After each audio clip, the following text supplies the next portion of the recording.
Hola amigos y amigas, gracias por estar con nosotros en tu programa ¿Qué pasó entonces? Un programa que realmente damos temas que tienen que ver mucho con nuestra historia, con nuestra identidad de este gran país, Honduras. Soy Arnulfo Ramírez de la Costa y quiero pues comentarte que hoy tenemos a un invitado especial, a un tema también muy interesante, un tema bastante novedoso que muchos hondureños quisieran conocer. El tema que hoy vamos a desarrollar es plantas y animales en Ciudad Blanca. ¿Qué les parece? Y en esta oportunidad, pues, tenemos como invitado a el biólogo hondureño Onan Reyes, que es una persona que ha estado ahí en el lugar de los hechos históricos. Onan ha hecho su trabajo de campo, en la biología, en lo que se le llama Ciudad Blanca. Claro, va a aclarar algunos aspectos de este lugar, que para muchos es enigmático, misterioso, sabemos poco, casi nada, y ese es el objetivo de traer a nuestro amigo Onan Reyes, que va a estar con nosotros el día de hoy. ¿Qué tal, Onan? Mucho gusto. Gracias por estar con nosotros.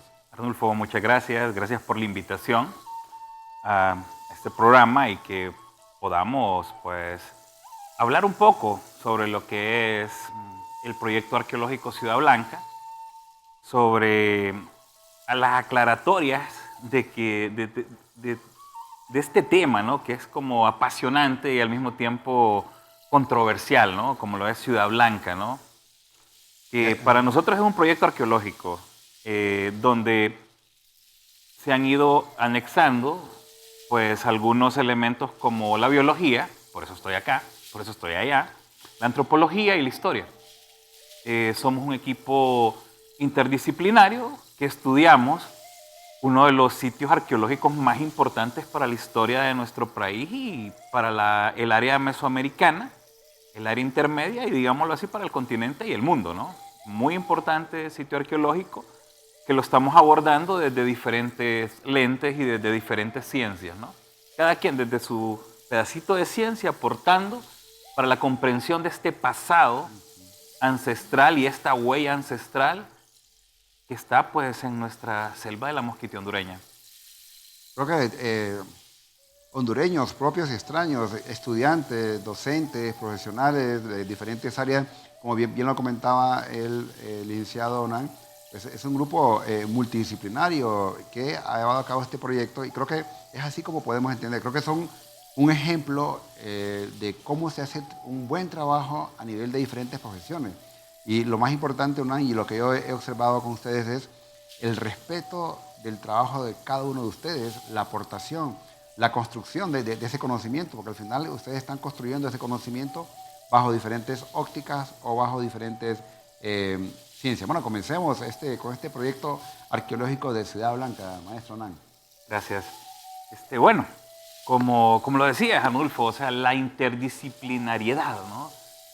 Creo que esa palabra pues también se conoce como trabajo de equipo, ¿no? Muchas personas decimos, no, vamos a trabajar en equipo, entonces cada quien desde su pedacito de ciencia, como te decía, pues hemos logrado pues amalgamar un equipo interdisciplinario donde empezamos a trabajarlo no de la manera en que nos has visto como lo hacemos ahorita.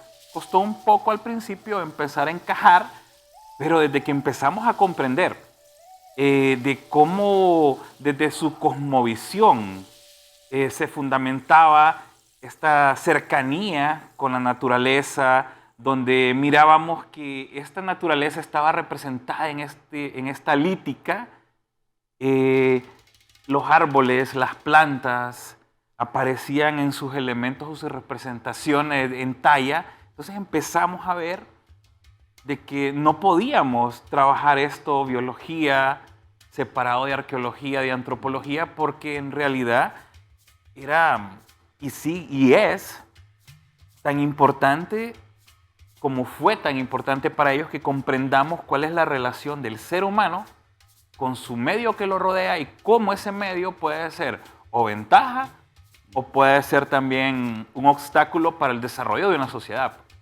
Definitivamente. Definitivamente que sí. Dentro de este proyecto arqueológico, como usted bien lo comentaba, de Ciudad Blanca, realmente, ¿cuáles eran los objetivos a seguir en este proyecto? Los objetivos de nuestro proyecto, pues,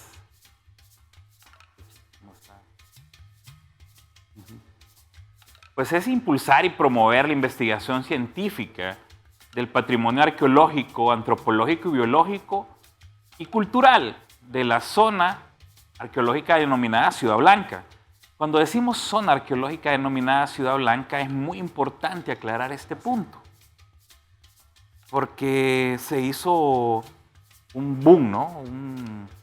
A nivel de periodicazos en New York Times y de Nat Geo, y fue un boom, ¿no? Y se dijo que era la ciudad perdida del dios mono, de Lost City de God Monkey, se hizo como un documental y todo esto, ¿no? Sí, comprendemos desde la ciencia, ¿no? Que tiene que haber un punto de este marketing y todo, ¿no? Así como un lanzamiento. Ajá, como un lanzamiento, ¿no? Tenemos que jugar con eso, ¿no? Lo comprendemos, más nosotros siempre nos tenemos que pegar a lo que pues nosotros hacemos, ¿no? Que es la ciencia, el método, y ser muy, así como hasta suena un poco raro, ¿verdad? Para un científico un poco ortodoxo con lo del método, ¿no? Tenemos que aplicar el método, ¿no? Tenemos que trabajar este método y hacerlo científicamente. Y ahí es donde viene y ha empezado todo este trabajo, ¿no? No es que en ese momento no se hizo de una manera científica, sino que se hizo en una combinación, ¿no? Nosotros, pues, desde la arqueología, como proyecto, hemos trabajado la excavación. Como biólogos hemos acompañado la excavación, supervisado las especies que están por ahí. ¿Qué especies son de gran importancia? Que las vamos a mencionar más adelante. Las excavaciones desde respeto mismo a las plantas, a los animales que están ahí. No se matan animales, no se destruyen, no se cortan plantas. Se trabaja. Al contrario, se estudia, ¿no? Se estudian, exacto. Y algo interesante que bien usted lo comentaba, Ciudad Blanca, como se le conoce como Ciudad Blanca, alrededor de la misma hay una serie de sitios arqueológicos, ¿no? Como lo vemos en la imagen. Es que si decimos que hay una Ciudad Blanca, tendría que ser gracias a Dios, Colón, Olancho y una parte del paraíso, por decirlo así, ¿no? Si nos refiriéramos a qué es una Ciudad Blanca. Entonces, todos estos 3 departamentos podrían ser esa Ciudad Blanca, ¿no? Hay restos, hay sitios arqueológicos en todos estos departamentos que nos dicen que son parte de esa huella ancestral, de esta civilización que se estableció en esta zona. Y bueno, lo que sí te podemos decir en este momento es que es una zona de confluencia entre Mesoamérica y el área intermedia. Es más, hay elementos muy característicos tanto de Mesoamérica como de la zona intermedia, y esta es como una gran riqueza, ¿no? Por darle un nombre, o invaluable patrimonio el que tenemos, porque los indicios le han dado al arqueólogo, al antropólogo, que esta es una subárea cultural. Es muy posible que sea una subárea cultural, la cual denominamos área cultural o subárea cultural Ciudad Blanca, donde podemos encontrar elementos que la temporalidad del radiocarbono que se ha practicado, ¿verdad? Las muestras que se han encontrado en excavación, pues datan de una época que nos lleva al preclásico. Así es. Y algo interesante, porque según lo que comentamos incluso en esta cámara, en Ciudad Blanca o en este sitio se utilizó tecnología de punta, lo que es la tecnología LIDAR, ¿no? Claro, se utilizó pues un escaneo LIDAR que consiste en subir estos equipos que lo que hacen es que tiran una lluvia de láser, ¿no? Y te van discriminando la capa vegetal y te van dejando como la muestra de flor de tierra. Y lo que se pudo observar en los principios cuando vino este estudio, ¿no? Fue de que se observaban en la superficie los montículos o los patrones arquitectónicos del aire, ¿no? Entonces esto fue lo que ayudó a llegar a este sitio arqueológico que se denominó Ciudad Jaguar, en el valle TUC 1, que se hizo por valles, ¿no? Por eso es que se le denomina T1, T2, T3, T4 y así sucesivamente. Porque al principio ellos le dijeron Target 1, Target 2, Target 3, ¿no? Nosotros, por cuestiones de apropiación y Claro, de identidad, decidimos llamarlos TUC, que vendría siendo lo mismo que Target, que es una coincidencia en cuanto a letras, ¿no? Porque TUC significa punto o lugar en idioma Pech. Y entonces al momento de utilizar esta tecnología LIDAR, se crean estos mapas en 3D. Exacto. También trabajaron esta parte con estaciones ya en el sitio, ¿no? Estaciones totales en el sitio y empezaron a hacer el levantamiento LIDAR, ¿no? Entonces fue un trabajo muy interesante, del cual pues las imágenes que puedes observar son los que nosotros tenemos. La verdad es que estas imágenes se fueron como se fueron las personas que estaban o que comenzaron a hacer este estudio, ¿no? Sí, incluso se ha utilizado también este tipo de tecnología en la ciudad de Tikal, donde han encontrado más evidencia, ¿no? Sí, en la selva maya de Petén y Belice se han encontrado.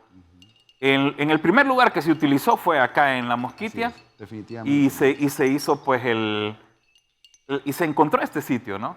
La verdad es que solo se adelantaron. Así es. La verdad es que con el uso de esta tecnología solo se adelantaron unos años, porque no podemos negar que el avance de la frontera agrícola ganadera pues ya está a kilómetros del sitio de Ciudad Jaguar, pues entonces si no era el LIDAR iban a ser la ganadería ilegal extensiva o las personas que están yendo a colonizar estos sitios de biosfera, pues. O sea, una vez que se hace estas imágenes con esa tecnología, maestro Nan, se va más o menos determinando en forma hipotética, como vemos en la imagen, esta reconstrucción que está basada en esa... Claro, ahí es donde ya empiezan más o menos a ver cuáles son los patrones arquitectónicos y empiezan a generar pues como una perspectiva de cómo pudo ser el lugar o generar como esa visión posible, ¿no? En un momento temprano del estudio, ¿no? En este momento, el arqueólogo Ranferi Juárez, en su momento cuando esté acá, les va a contar sobre los patrones constructivos, los patrones arquitectónicos, su relación de este sitio y de este patrón con otros sitios en Olancho, con otros sitios en Gracias a Dios y con otros sitios en Colón. Porque las ciudades tienen un patrón... No están aisladas, pues, realmente. Un patrón arquitectónico y generalmente en todos los patrones que se observan en los otros sitios arqueológicos pues tienen muchas similitudes, ¿no? Hay un patio principal, una plaza general, hay montículos ya direccionados, incluso con el lucero de la mañana y el lucero de la noche, pues. Entonces es muy interesante, ¿no? Interesante. Ya viendo un poco, ya con ese trabajo, vemos en esta imagen una reconstrucción artística del lugar. Porque aquí hay, como usted bien lo comentaba, hay antropólogos, hay arqueólogos, hay biólogos, hay historiadores y también hay historiadores del arte, un poco que tratan un poco de ver eso, ¿no? Claro, o sea, aquí nosotros en estas reconstrucciones no participamos en ningún punto, ¿no? Esto es lo que tenemos. Nosotros pues trabajamos en un RAP con Conservación Internacional, una ONG de conservación a nivel internacional, y pudimos identificar una gran cantidad de plantas. Incluso encontramos Theobroma cacao, que es el cacao, y Errania purpúrea, ¿no? Que es una planta muy interesante, ¿no? Que resulta que para mí era tan común verla en la zona de Mosquitia desde 2007, 2008. Y yo me doy cuenta hasta hace poco que es un nuevo registro para Honduras, porque no estaba registrada dentro de la flora. Pues es muy interesante. Entonces, aquí no observamos la vegetación. Hay que tomar muy en cuenta que vino uno de los mejores etnobotánicos del mundo en el estudio de las primeras expediciones, que es el doctor Mark Plotkin, una eminencia, ¿no? Por eso vamos a hacer una breve pausa para seguir hablando de estos personajes que también han llegado a nuestras tierras y que pues, nos ayudan a poder entender nuestra historia.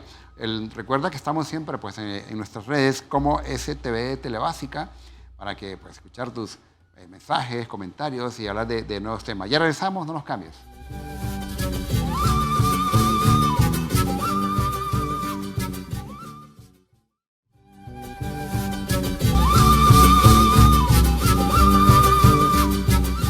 Gracias por seguir con nosotros en tu programa ¿Qué pasó entonces? Hoy estamos desarrollando un tema muy interesante, un tema novedoso realmente en todos los medios académicos. Me refiero al tema de plantas y animales en Ciudad Blanca con nuestro amigo, el biólogo Onan Reyes.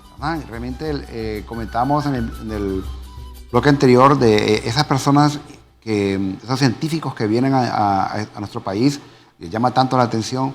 Y nos comentaba acerca de ese encuentro que tuvo usted con él. Yo pues, cuando llego al proyecto, recibo más o menos un poco de datos y yo miro que está el doctor McPlunkin, ¿no? Una persona a la que yo sigo por su trabajo en la selva del Amazonas y el trabajo de un etnobiólogo en el Amazonas con estas culturas amazónicas. Entonces yo me contacto con él, le hago consultas sobre lo que él encontró. Y pues llegamos a muchas plantas, coincidimos en algunas plantas que son muy importantes y también animales. Entonces la biodiversidad de Ciudad Blanca realmente es excepcional, no tiene una comparación. Y cuando te digo la diversidad biológica de Ciudad Blanca, es que yo me refiero no solo al lugar o al sitio, ¿no? Sino que me refiero a la exuberancia de la selva de la mosquitia hondureña en su totalidad. Solo que en este punto, al ser un punto tan poco visitado en por lo menos 600 o 500 años, podemos observar que los procesos biológicos y ecológicos están casi intactos. Tenemos una gran cantidad de plantas y animales concentrados ahí. Por ejemplo, hasta el momento hemos registrado 220 especies de plantas, de las cuales pues 4 diría son nuevos registros para Honduras. Hay 14 especies amenazadas y todavía no podemos confirmar nuevas especies de plantas. De mariposas pues tenemos 246 mariposas, hay 15 nuevos registros de mariposas. Eso quiere decir que todavía nosotros en estos lugares tenemos una gran cantidad de estudios, tanto desde la biología como desde la zoología, que hacer. La gran preocupación es que la destrucción avanza más rápido que los estudios, la destrucción avanza más rápido que la conservación, o más bien la mitigación o ese cese a la destrucción de la biosfera de Río Plátano, ¿no? Entonces, lo que más me preocupa a mí como biólogo, haciendo un paréntesis con los números, es que posiblemente hayan muchas especies que tal vez ni siquiera conozcamos o podamos decir que son nuevas especies, o no las podemos ni siquiera descubrir y mucho menos proteger, ¿no? Esa es la gran importancia de estos sitios, ¿no? De estos sitios naturales combinados con un patrimonio cultural, ¿no? Cuando dice un nuevo para la ciencia, tenemos aquí lo que son peces. Interesante. Hay una nueva especie de pez que es del género Posilia. Está en estudio todavía. Estamos esperando que el especialista pues ya haga su publicación y ya lo podamos sacar al mundo, ¿no? Tenemos plantas que están en estudio también, que sería muy responsable decir que son nuevas sin hacer el debido proceso del examen taxonómico. Así es. El caso de las aves, por ejemplo. El caso de las aves, porque lo tiene acá, muchas, 198 y hay 9 que están amenazadas, ¿no? Sí, o sea, y eso que RAP es un estudio rápido, y más el monitoreo que ha hecho el equipo de nosotros, hemos sumado 198. Hay 9 especies de aves que están amenazadas. Por ejemplo, el aguilarpía, ¿no?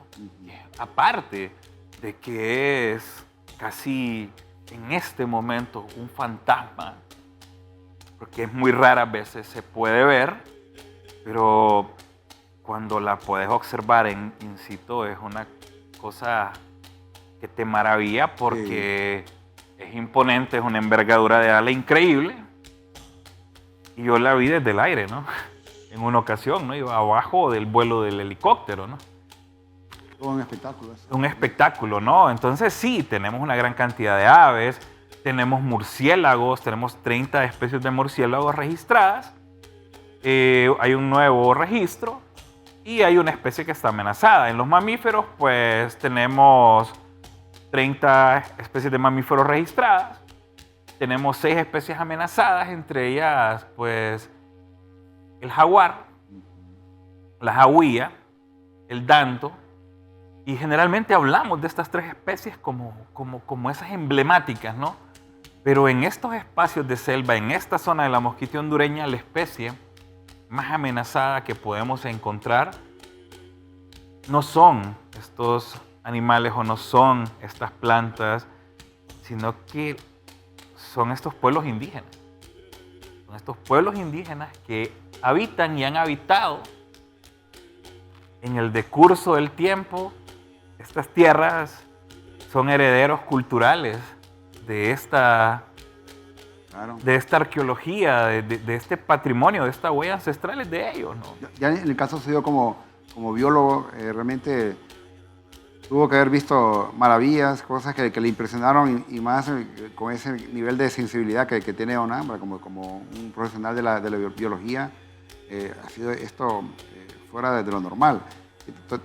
Podemos hablar, maestro Onan, podemos hablar de una flora o una fauna propia de Ciudad Blanca. Propia de Ciudad Blanca, por así decirlo, tenemos unas cuantas especies que están siendo registradas en este momento, tal vez solo en esta zona, porque es la que hemos podido estudiar, a la que hemos podido accesar. Está el ejemplo, por decir así, Reinhardtia gracilis, que es una palmera muy hermosa que te impresiona al verla. Tenemos, por ejemplo, Serpocaulum maritimum, que es un nuevo registro para la ciencia. Tenemos el ejemplo también de Rania purpurea, que es el cacao de monte, que es el cacao ancestral que don Mónico Escobar, cuando nos visitó en ese sitio arqueológico, viajó con nosotros, lo visitó, lo reconoció y nos dijo cacú. Incluso el río que pasa por ahí preguntó si tenía nombre y no tenía nombre.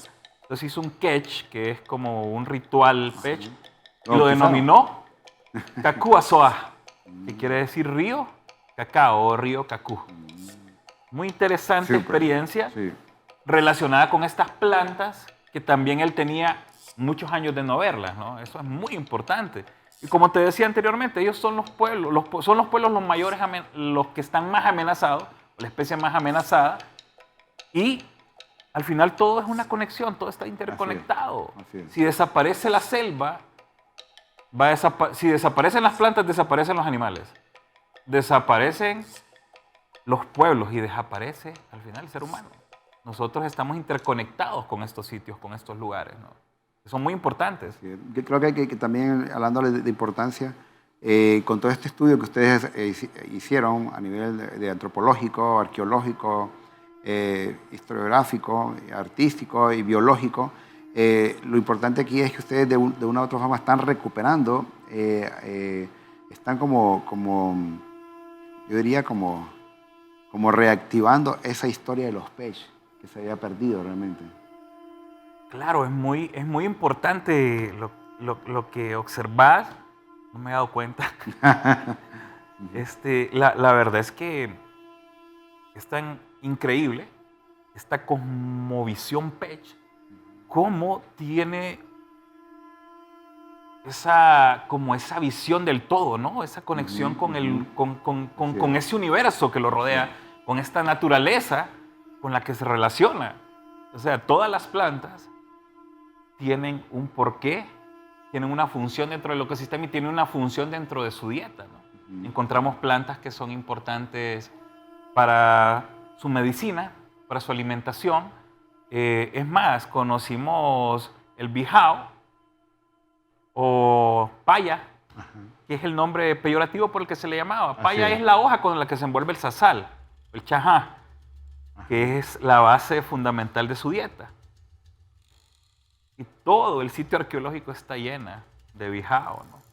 O de Calathea lutea, ya en un lenguaje científico, ¿no? Ajá. Y es interesante y es importante resaltar que es esta cultura la que tiene un poco de mayor relación con lo que está representado en la lítica.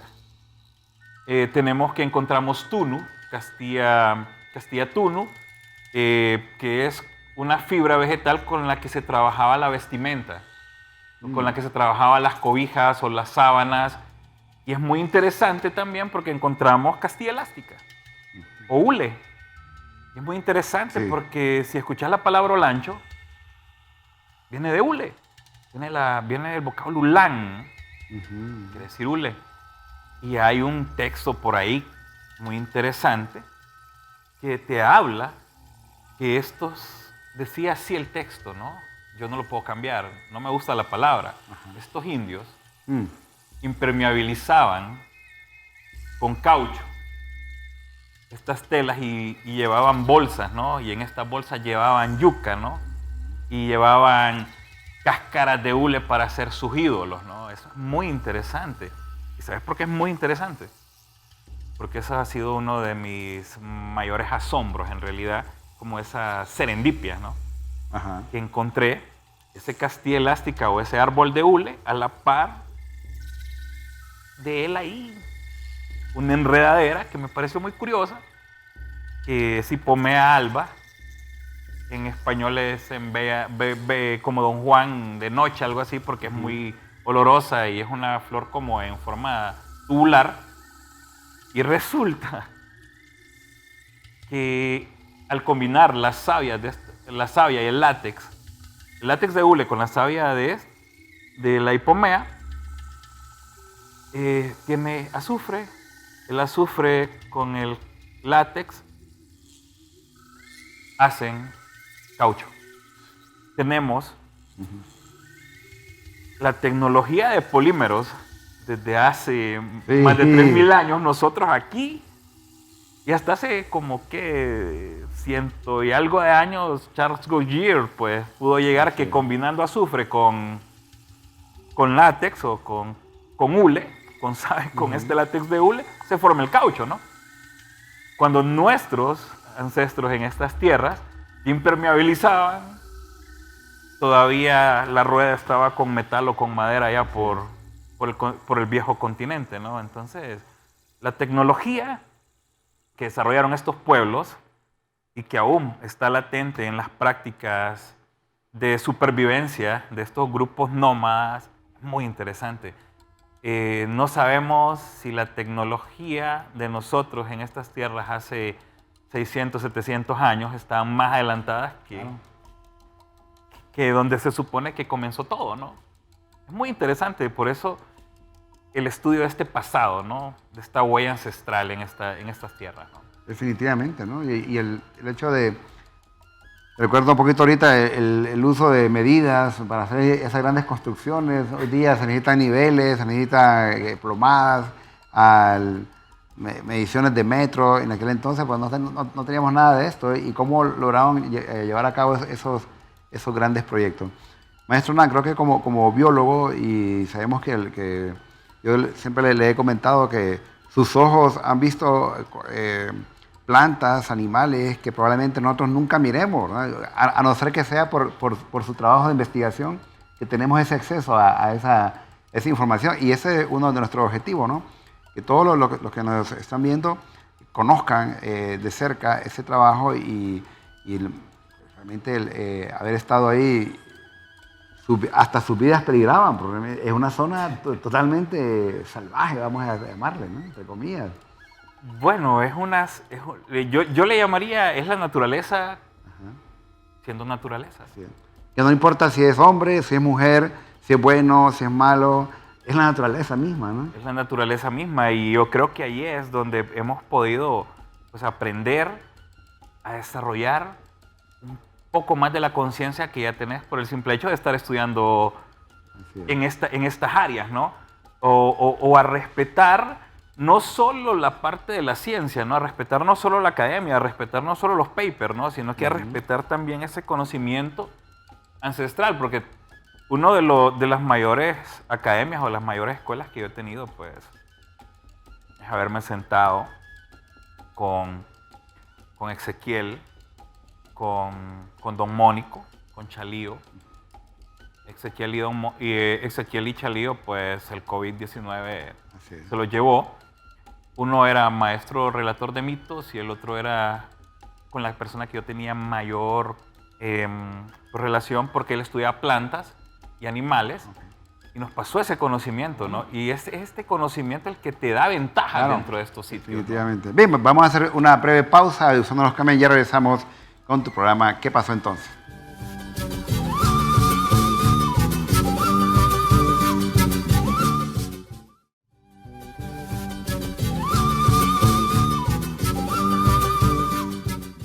Gracias por seguir con nosotros en tu programa ¿Qué pasó entonces? Estamos desarrollando un tema muy interesante donde dentro de estas investigaciones con el biólogo Onan. Onan, sabemos que en todas estas investigaciones siempre hay personas que nos apoyan, que están ahí, son parte de la comunidad. Usted bien lo comentaba en el bloque anterior, que si no fuera por estas personas, realmente el trabajo de uno también quedaría, faltaría algo muy importante, que es la gente de la comunidad. Claro, como te comentaba, el amigo Ezequiel Martínez, considero mi maestro en el conocimiento PECH de las plantas y de los animales. El maestro Rosalío Rosales, que era nuestro cuentacuentos, nuestro relator de mitos, quien nos abrió la mente hacia esa cosmovisión PECH y a esa forma de ver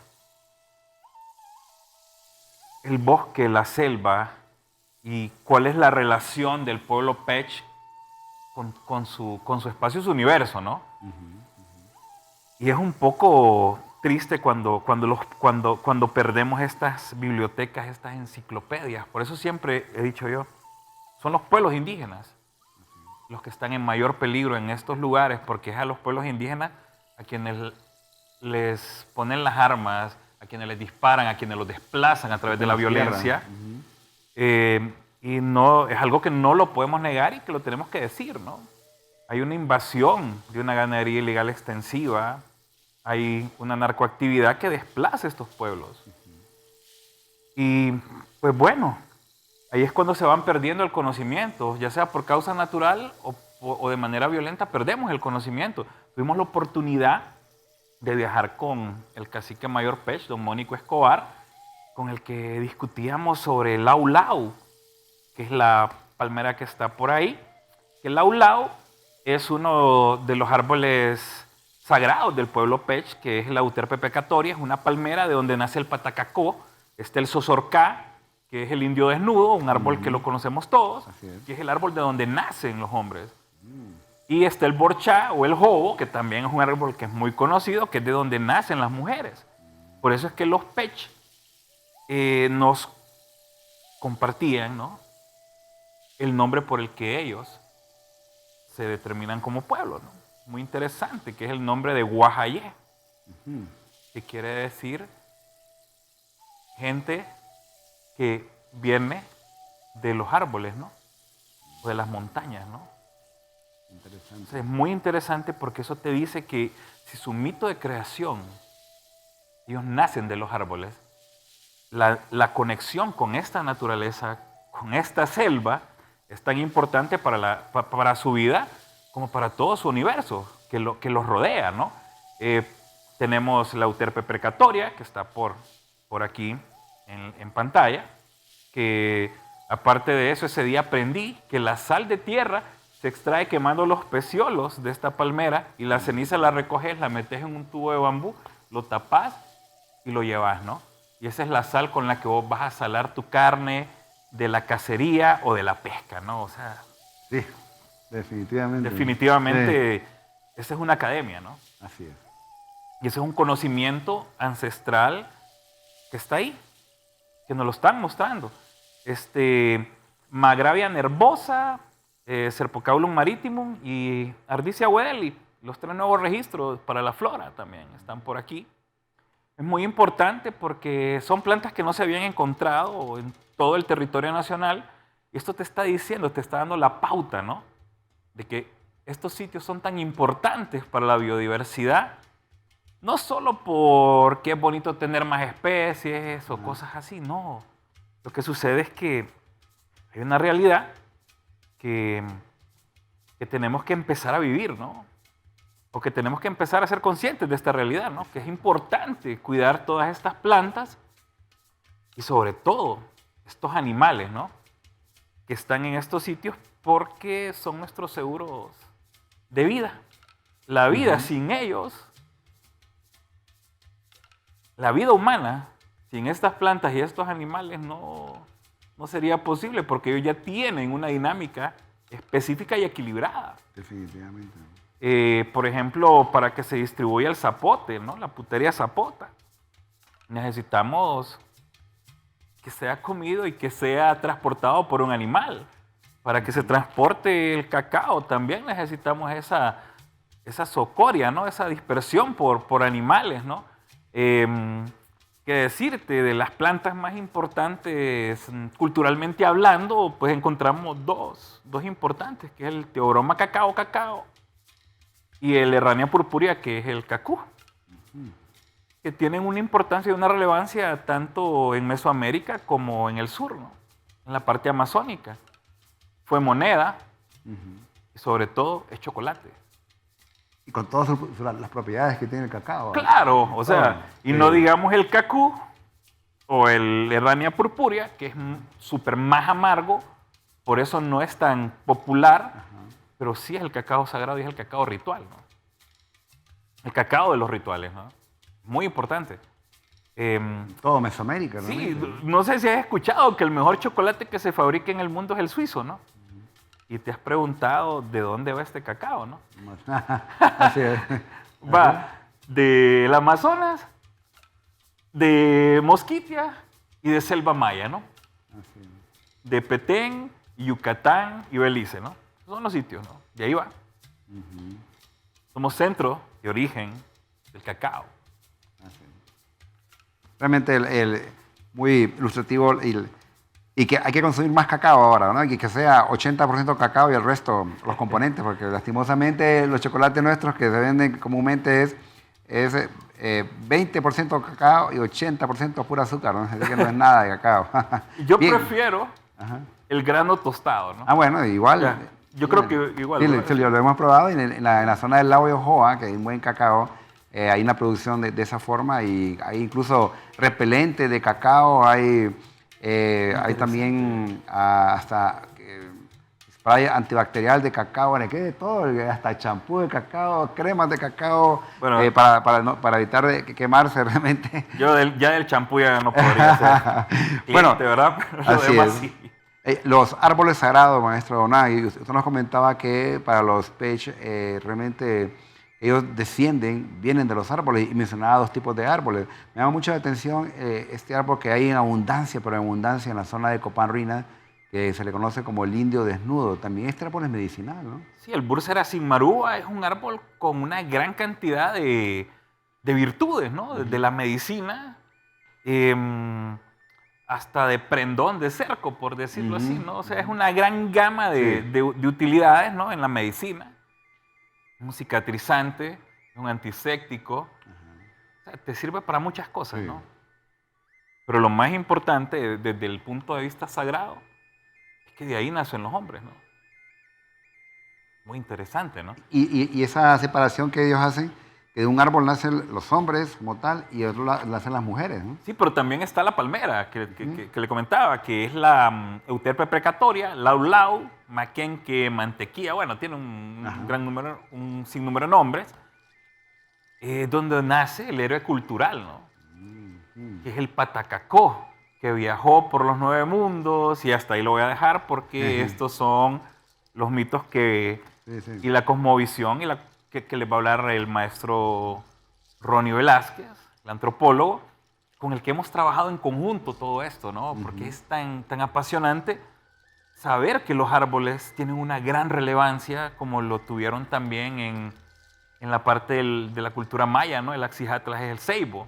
Por ejemplo, hay una gran relación con todas estas culturas. Y lo que te dice es que fueron estos animales y estas plantas a las que se les dieron esos como caracteres sagrados y místicos. Y fue esta selva, estas plantas y estos animales los que crearon esta cosmovisión y al mismo tiempo este respeto hacia la naturaleza. Porque ves que son las plantas y los animales que están ahí, los ves como parte de tu ser. Si los afectas a ellos, se devuelve. Ahorita hemos perdido toda esa conexión. Y realmente, maestro Hernán, así es. Así es. En la vida práctica, así es. Así es. O sea, en la realidad así es, ¿no? Si no, miremos que hasta hace poco se ha puesto de moda el cambio climático. Antes le llamaban calentamiento global, ¿no? Así es. Ahora, por cuestiones y políticas públicas internacionales, cambio climático. Pero el cambio climático siempre ha existido. ¿Qué hemos hecho nosotros? Lo hemos acelerado a través de la destrucción. Y ese es el gran problema. Bien, que ya bien. incluso no estamos hablando, Arnulfo, de detenerlo, sino que ahora ya estamos hablando de cuál es la mitigación. Y esa parte, de donde perdimos esta parte sagrada de la naturaleza, de verla como algo sagrado y no como una materia prima, en donde se ha desencadenado el declive ambiental de nuestro tiempo, ¿no? ¿Qué decirte? El indio desnudo, así como también el jobo, son muy importantes para esta cultura. Y es lo que nosotros hemos estado estudiando, ¿no? Y hemos estado viendo en esta selva, que los árboles y su distribución, pues está bien ligada a lo que son las culturas. Definitivamente. O sea, toda esta selva que tenemos en este momento, así como la selva de la Amazonía, fueron productos de esa interacción humana, ¿no? Que han llegado a un punto clímax de equilibrio y de restauración. Entonces esa es la pauta también que tenemos que ver nosotros, que todos estos sitios fueron habitados en su momento, pero que 600 o 500 años los sitios están casi que intactos, ¿no? Entonces, ¿cuál es el mensaje que nos está mandando el planeta? Que las plantas y los animales pueden sobrevivir sin nosotros. Pero nosotros... Pero nosotros, sin ellos, no podemos, porque vamos a perder la capacidad de tierras cultivables. Eso se traduce en hambruna. Estamos perdiendo la capacidad de controlar clima. Por ejemplo, tenemos veranos más calientes, inviernos más lluviosos o más fríos. Tenemos extremos. Ya no tenemos esa como horizontalidad que teníamos antes en cuanto a clima, ¿no? Que decías, Tegucigalpa era frío, ¿no? O era agradable, ahora ya no lo tenés. Entonces, vamos viendo cómo todo esto va afectando, ¿no? Hay menos disponibilidad de agua. Definitivamente. Entonces, todo esto nos tiene que llegar a la conciencia. Yo creo que lejos de los estudios científicos como tan rígidos y todo, yo creo que tenemos que comunicar esto, ¿no? Que tenemos más de 30 años de ciencia ambiental en Honduras, más 40, estudios taxonómicos rigurosos, estudios históricos rigurosos, tu área, pero no le estamos poniendo atención al dato más importante, ¿no? Es que la naturaleza no ocupa de nosotros, nosotros sí de ella, ¿no? Ya como para terminar esta parte, ¿no? Reflexiva, ¿no? Y al final, tanto los animales como las plantas estuvieron primero que nosotros, ¿no? Nosotros somos la última especie que... Desde la antropología está bien marcado eso, ¿no? Como te digo, esto, la verdad es que es una cuestión de conciencia. Podemos hacer la mejor ciencia, vamos a hacer la mejor ciencia, tenemos el compromiso. Hay que hacer estudios de mayor medición de las huellas de carbono, de las emisiones y todo lo que queramos lo podemos hacer. Claro. Pero si no vemos estos estudios como algo para la conciencia, para desarrollar conciencia y para que la conciencia sea la que logre hacer esa mitigación, ¿no? Porque no es detener ya, ya no podemos regular. que mitigar, ¿no? Mitigar. Exacto, es que decirte, es como lo que decías, ¿no? Ustedes vuelan, ponen sus vidas en peligro, sí, claro. Y esto, ya lo que se viene con cambio climático es eso, ¿no? Sabemos que el helicóptero se va a estrellar. Lo único que podemos hacer es poner los cinturones, tomar una posición de caída, ¿no? Y esperar que el daño sea el mínimo, pero esto ya va para ahí, ¿no? Escasez de agua, hambruna, migraciones.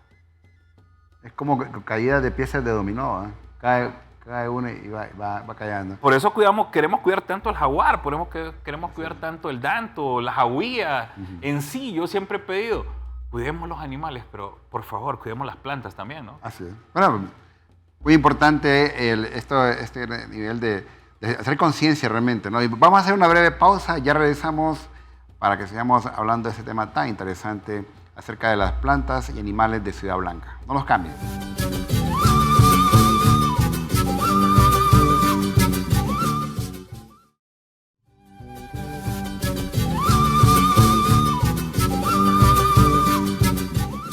Gracias por seguir con nosotros en tu programa. ¿Qué pasó entonces? Realmente, cuando uno va a estos lugares, maestro Hernán, y piensa en la fauna, hemos hablado un poco de la gente del lugar, hemos hablado de la flora del lugar, la fauna. Alguien me decía a mí, como en son de broma o no lo sé, me dice, es que ir a la Mosquitia, dice, ir a lugares donde prácticamente no habitan, no hay población, encontrarse con algunos animales que hasta se nos acercan porque probablemente nunca han visto seres humanos, ¿eh? Y en el caso de ustedes, hemos visto por ahí videos que han lanzado de Ciudad Blanca, hemos visto imágenes, pero realmente en el caso suyo, maestro Hernán, usted como biólogo, obviamente se encontró con una serie de especies de animales sí conocidas, pero que las vio en situ, es decir, que usualmente las vemos en revistas, las vemos en documentales, pero verlos en vivo, esa ya es otra historia. Wow. En lo que estabas hablando, estaba como recordando así como un pase rápido de todos los animales que hemos podido observar. En realidad, sí. He sido afortunado, ¿no? Así es.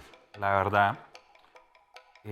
Tan afortunado que estuve cuando se registró esta especie de murciélago polinizador con mi amigo Arnulfo. También estaba con los herpetólogos caminando cuando encontramos esta especie Rhinobotrium bovali, que es un falso coral. Es tan importante este registro de Rhinobotrium bovali porque se tenía más de 50, un poco más de años, no manejo mucho el dato de los años, de que no se encontraba. Entonces podemos decir que es una especie que resurge, ¿no? O como hay gente que le dice especies Lázaro, ¿no? Porque vuelven a salir porque pensaron que ya estaba extinta, ¿no? Nos hablan que desde 1965. Sí. No sé, esta especie, ¿no? Exacto. Entonces, wow, que vuelva a aparecer es una gran esperanza porque pensábamos que estaba extinto, que ya no estaba. Y ese es el peligro de la destrucción, pues, de estos sitios, ¿no? Pero aquí es donde viene y te dan como esas ganas, ¿no?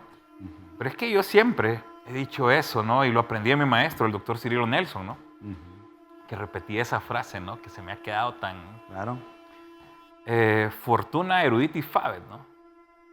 La fortuna favorece a las mentes preparadas, ¿no? Sí.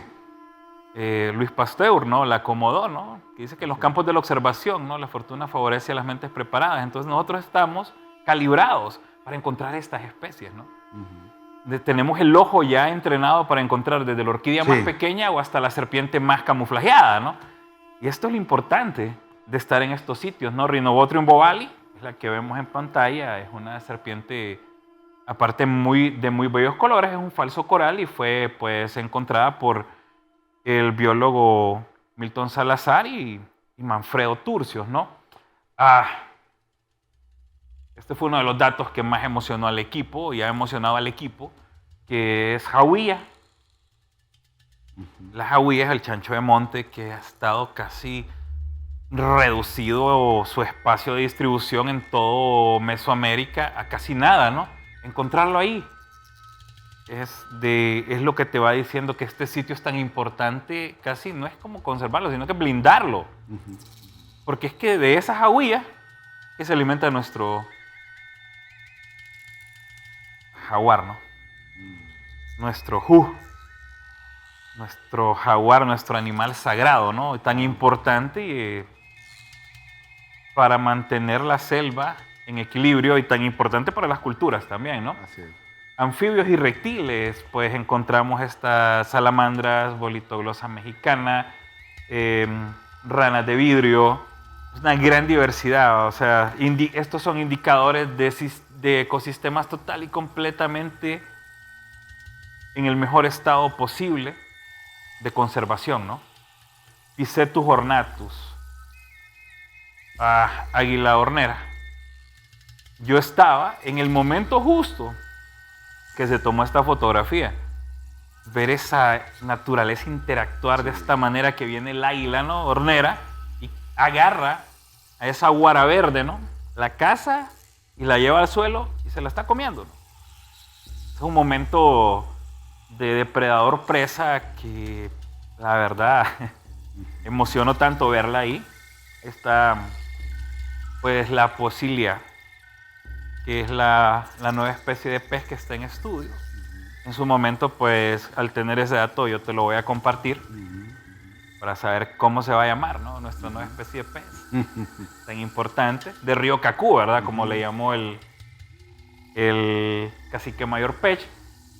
Mariposas, pues, una de las más emblemáticas mariposas es la Morphos pleiades, presente, pues, en este sitio tan de inigualable belleza como es Ciudad del Jaguar, en el Valle Tuc 1 de la mosquitia hondureña, ¿no? O sea, Arnulfo Medina Fitoria es un biólogo investigador nicaragüense con el que yo vengo trabajando desde 2008.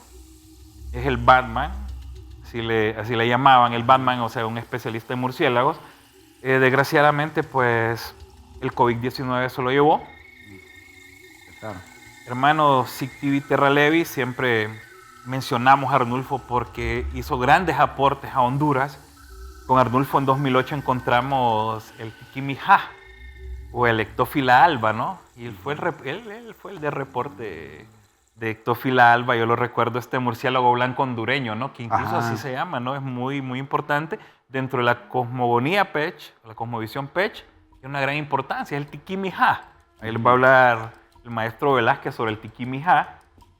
Y es muy importante el estudio de los murciélagos porque son, pues, los dispersores, son polinizadores, y solo dos especies son vampiros, ¿no?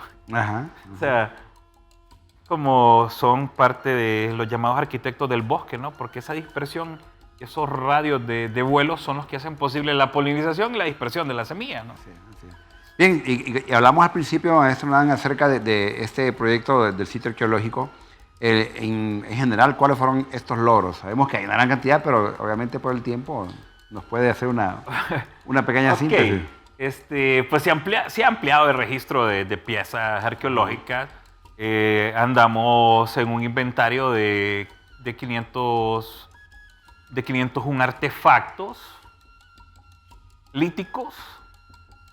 Hay unos cerámicos, dentro de los que más pueden resaltar, pues, es el cetro jaguar. Un cetro jaguar que incluso aparece en la tarjeta de identidad, ¿no? Es muy importante. Lo que hablábamos hace unos días, ¿no?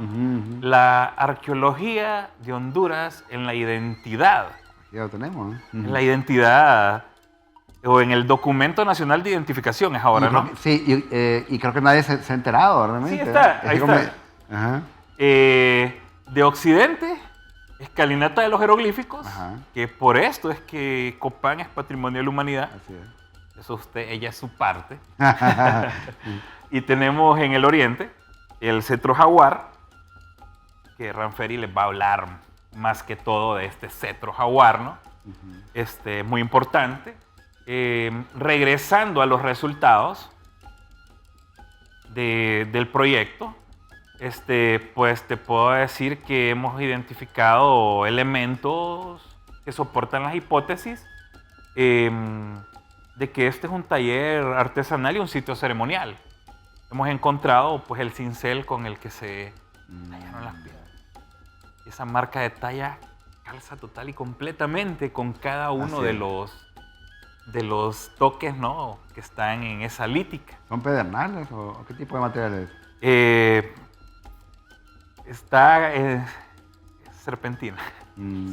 Ahí muy posiblemente sea serpentina. Esos son datos del arqueólogo. Muy posiblemente sea serpentina, muy interesante. Esta construcción de estas piezas con estos cinceles. Tenemos que la comprensión de la cosmogonía Pech, al observar esta lítica, al observar el conocimiento del medio, te dicen que el pueblo Pech tiene una liga cultural con esta cultura ancestral. Ellos se refieren a ellos como los Patatahuá, que ellos dicen que son los abuelos o los ancestros, ¿no? Pero que ellos no hicieron las piedras, ¿no? Fueron sus ancestros que las fabricaron, ¿no? Muy importante. Así es. Porque ellos están reconociendo esa temporalidad, ¿no? Exacto. Por la parte de arqueología se identificaron diferentes etapas constructivas de las plazas, ¿no? Porque también hay una parte como en la parte más superficial, ¿no?, que más o menos fue ritualizada, ¿no? O sea, que fue visitada como un sitio ceremonial hacia los ancestros, ¿no? Es muy importante ese dato. Se encontraron elementos cotidianos por decirlo así, constructivos iniciales en una de las excavaciones, y creo que fue uno de los más grandes boom. Se encontró una hornilla o un fogón, ¿no? Y ahí se encontró el carbón arqueológico, ¿no?, que fue el que se mandó a fechar, y es el de la fecha tan importante que hace que este sitio sea muy importante para la historia de toda esta región, y por lo que muy posiblemente haya un origen, ¿no?, de la cosmovisión mesoamericana, un posible origen de la cosmovisión mesoamericana desde aquí, y lo podemos observar en la lítica. Así es. Esta lítica es tan importante porque puedes observar jaguares, puedes observar águila, puedes observar vasijas con sopilotes, tanto sopilotes negros como reisopes, que son animales sagrados para las culturas mesoamericanas. La dualidad águila-jaguar viene desde los olmecas, ¿no? Así es. Y trasciende hasta lo mexica. Y tenemos estas representaciones, tenemos iconografía muy ligada a Mesoamérica. Va a hablar el arqueólogo y la historiadora del arte. Tenemos esa relación entre la naturaleza y la lítica, donde los animales son los más representados, ¿no? Águila arpía, pantera onca jaguar, una dualidad muy interesante, animales poderosos, tanto en el control, o por decirlo, el equilibrio de los ecosistemas, como también en esa visión cosmogónica, ¿no?, en esa concepción del universo, ¿no? Tenemos otras vasijas con el reisope, el Tausia tubiá o el Sancorramphus papa, que en realidad son fascinantes, ¿no? Es fascinante involucrarte en esta parte arqueológica y servir de apoyo a este estudio arqueológico, a este estudio antropológico, porque yo aprendo sobre talla, sobre lítica, aprendo sobre esa relación de los animales con el ser humano a través de la antropología, y ellos aprenden la parte de la biología. Entonces está como esa forma de combinar todos esos lentes, ¿no?, y tener como una visión más holística. Así es. Y partiendo de esta visión holística es que obtenemos indicios de interpretación, indicios para comunicar, ¿no?, qué tan importantes son estos animales y qué tan importantes han sido también estos animales en el pasado, ¿no? Y que somos herederos de una huella ancestral, de un pueblo ancestral que en realidad fue tan avanzado en tecnología, en conocimientos de su medio, que deberíamos de estar tan orgullosos y más orgullosos aún. Claro, igual. De ese pasado ancestral que teníamos tanto en el occidente como en el oriente, en el norte y en el sur de nuestra tierra, ¿no? Motivo de mucho orgullo. Y hablando un poco ya en estos pocos minutos que nos quedan, maestro Nan, sabemos que hay un riesgo, actualmente hay un riesgo, más que actual, un riesgo fatal. Vamos a ver así, en cuestión de un par de minutos se nos puede... Ok, el riesgo fatal, bueno, ya lo hablamos hace poco, el cambio climático, ¿no? Es real, tenemos que entender que es real, que ya no podemos revertirlo, eso lo podemos mitigar, y la verdad es que tenemos que blindar estos espacios, ¿no? No solo como Estado, porque todo el mundo quiere que el Estado y que el gobierno haga, ¿no? Y todos quieren ver, pero ¿y qué vas a aportar? Porque es que son estos estilos de vida, es esta vida que nosotros llevamos, esta cultura de vida que nosotros llevamos los que le reducen el área de dispersión a las especies, ¿no? Como las ahuías, ¿no? Que ha disminuido el 87% de su rango de distribución natural, ¿no? Ah, pero es un chancho de monte, diría, bueno. Ajá. No, momento. La gente. Y toda la absorción de ese carbono. ¿Qué selva lo va a hacer? ¿Qué árboles lo van a hacer? Ahora estamos más bien desde la biosfera emitiendo más carbono del que se podría estar fijando, ¿no? Por esa gran destrucción. Y dirían, pero ¿y cuál destrucción? No se ve, es que sí. Lo que pasa es que te impactas cuando ves que queman el picacho, te impactas cuando ves que queman triquilapi y todo eso.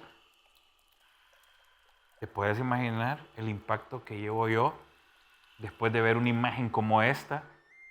Y luego vuelves la mirada hacia allá y ves humo y empiezas a ver esa gran destrucción que produce esa demanda cárnica, esa demanda de proteína, esa costumbre, ¿no? Esa cultura del consumo de la carne, de los lácteos, de la leche, ¿a qué nos lleva esto? A reclamar mayores espacios de la naturaleza para poder producir mayor cantidad de carne, mayor cantidad de lácteos y de leche. Creo que somos la única especie que toma leche de otra especie después de pasar la época. Así es. Es interesante y también al mismo tiempo triste ver estos grandes escombros dentro de una reserva de vida que por ley está protegida, pero por la misma ley de la fuerza está siendo destruida, ¿no? La ley de Estado versus la ley de la fuerza y del yo puedo porque quiero y porque tengo el poder y las armas, ¿no? También es importante resaltarlo. La ganadería legal extensiva, pues es el motor de la destrucción de la biosfera de Río Plátano como de la mayor parte de las áreas protegidas de Honduras, como también lo es la minería, los monocultivos como la palma aceitera, ¿no? Y son estos emporios de la palma aceitera, de la ganadería, los que son, como quien dice, impulsados por el combustible, y ese combustible de toda esta destrucción no lo podemos negar, que es el narcotráfico. Ese es el combustible, ese motor de destrucción, ¿no? Porque esos son los que financian toda esta destrucción. Ahí está un tractor, ¿no? Abriendo una carretera. Y en ese momento, cuando nosotros le reportamos la carretera, todavía no había avanzado tanto. Ahora ya no solo, ya conectó todo, ¿no? Y están abriendo otra ahorita, ya la reportamos. Ojalá que se pueda hacer algo, ¿no? Eso fue en 2018, ¿no? Ahí reportamos. Ahí estaba el tractor, ¿no? El ejército procedió, se hizo todo, pero al final necesitamos, creo, en este momento, pues, un apoyo para el ejército, para el C9, un comando que está trabajando arduamente en biosfera y en todos los parques, ¿no? Lo que sucede es que ellos van, hacen su trabajo, pero ¿y el marco legal, no? Creo que necesitamos como país un juzgado especial para delitos ambientales, un juez con jurisdicción nacional para que pueda venir y trabajar estos delitos ambientales y que sea especialista en esto, porque si te ponen un caso de una muerte o de un robo o de cualquier cosa y tenés un delito de escombro, de tanto, no, de escombro que se vaya, no, ya te enfocas a lo que te impacta, ¿no? Definitivamente. Pero sí necesitamos ese apoyo desde la parte jurídica, ¿no? Desde el marco jurídico del país, porque existe la ley. Sí. Solo falta el juzgado y el juez que la pueda entender y ejecutar mejor, ¿no?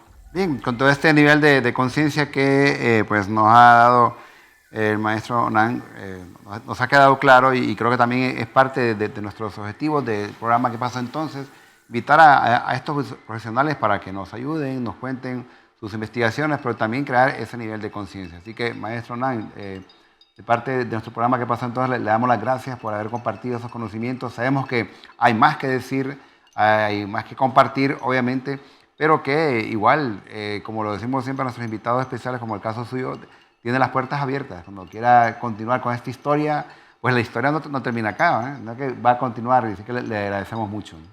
Pues gracias por la invitación.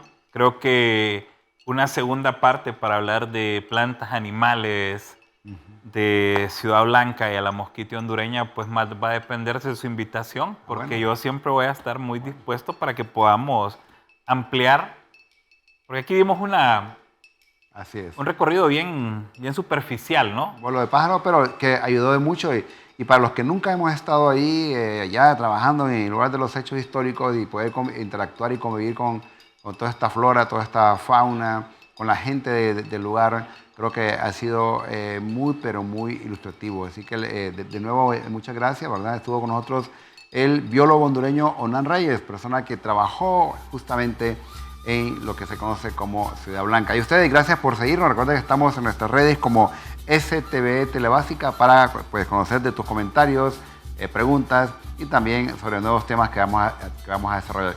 Soy Arnulfo Ramírez de la Costa. Nos vemos en la siguiente. Hasta pronto.